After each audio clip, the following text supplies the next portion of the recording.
Сәлем достар, Қазақстанда YouTube қанша ақша төледі? Дәл осындай сұрақты маған дайретке қойып жатады. Қазір бір мысал ретінде көрсетіп жіберетін боламын. Қазақстанның 0,5 және 1 доллардың арасында төлейді.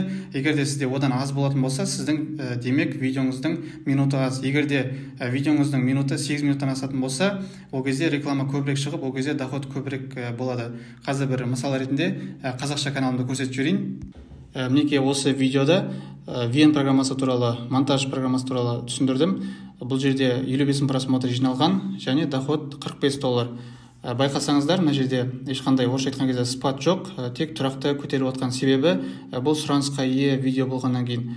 Енді доходты көрсетіп жіберетін болсам, мінекей доход RPM 1000 просмотрға шыққанда доход на 1000 просмотров $0.8. Яғни бұл видеода 1000 просмотрға $0.8 береді екен.